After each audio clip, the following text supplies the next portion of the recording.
ஆளுங்கட்சியை மிரட்டும் அவர்லான் நிறுவனம். திமுகவிற்கு பெரும் இழப்பு ஏற்படும். தமிழகம் முழுவதும் பல்வேறு மாநகராட்சி, நகராட்சி, பேரூராட்சி ஆகிய பகுதிகளில் தூய்மை பணியை கான்ட்ராக்ட் எடுத்து செய்யும் நிறுவனம் அவர்லான் நிறுவனம். இந்த நிறுவனம் ஒப்பந்த பணியை எடுத்த நாள் முதல் தொடர்ந்து பல்வேறு பிரச்சனைகளை உருவாக்கி வருகிறது. குறிப்பாக தூத்துக்குடி மாநகராட்சியில் தொடர்ந்து 3 வருடங்களாக தூய்மை பணியில் ஈடுபட்டு வரும் தூய்மை பணியாளர்களுக்கும் அவர்லான் நிறுவனத்திற்கும் பல்வேறு பிரச்சனைகள் நிலவி வருகிறது. குறிப்பாக அரசு நிர்ணயித்த சம்பளத்தை தூய்மை பணியாளர்களுக்கு வழங்குவது கிடையாது. அதுபோல PF பணத்திலும் பல்வேறு மோசடி செய்கிறது. இதுபோல பல்வேறு வகையில் தூத்துக்குடி மாநகராட்சியில் பணிபுரியும் 1000த்திற்கும் மேற்பட்ட தூய்மை பணியாளர்களை தொடர்ந்து வஞ்சித்து வருகிறது.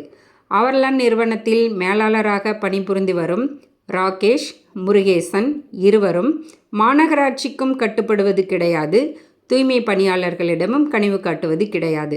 சில தினங்களுக்கு முன்பு தூய்மை பணியாளர் சங்கத் தலைவர் பொன்ராஜ் இடைக்கால பணி நீக்கம் செய்தது அவர்லான் நிறுவனம். இது தொடர்பாக போராட்டம் நடைபெற்றது. சஸ்பெண்ட் உத்தரவை ரத்து செய்ய முடியாது என்று பிடிவாதமாக அவர்லான் நிறுவனம் உள்ளது. இதனை அடுத்து மாநகராட்சி மேயர் ஜெகன் தூய்மை பணியாளர்களிடம் பேச்சுவார்த்தை நடத்தினார். பேச்சுவார்த்தையில் சஸ்பெண்ட் உத்தரவு ரத்து செய்யப்படும் என்று உறுதியளித்தார். 3 நாட்கள் ஆகியும் சஸ்பெண்ட் உத்தரவு ரத்து செய்யப்படவில்லை. தூய்மை பணியாளர் சங்கத் தலைவர் பொன்ராஜை பணி செய்யவும் அனுமதிக்கவில்லை.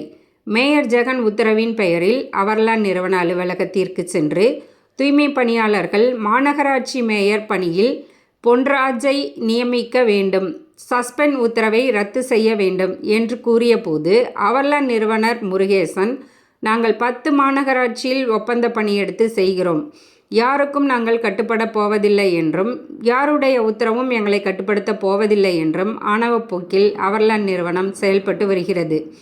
தமிழகத்தில் சட்டமன்ற தேர்தல் சில மாதத்தில் நடைபெற உள்ள வேளையில் தூத்துக்குடி மாநகராட்சியில் தூய்மை பணி செய்து வரும் தூய்மை பணியாளர்களை அவர்லான் நிறுவனம் தொடர்ந்து வஞ்சித்து வருவதை மாநகராட்சியும் கண்டிக்க முடியாத சூழ்நிலை உள்ளது. மாநகராட்சி நிர்வாகம் எந்த உத்தரவு போட்டாலும் அவர்லான் நிறுவனம் கண்டுகொள்வது கிடையாது. இதனால் ஆளுங்கட்சி எந்த உத்தரவு போட்டாலும் மாநகராட்சி நிர்வாகம் ஆணை வழங்கினாலும் அவர்லான் நிறுவனம் அதனை அமுல்படுத்துவது கிடையாது. ஆகையால் வரும் சட்டமன்ற தேர்தலில் தூய்மை பணியாளர்கள் பிரச்சனை திமுகவிற்கு பின்னடைவை ஏற்படுத்தும் என்று தெரிய வருகிறது.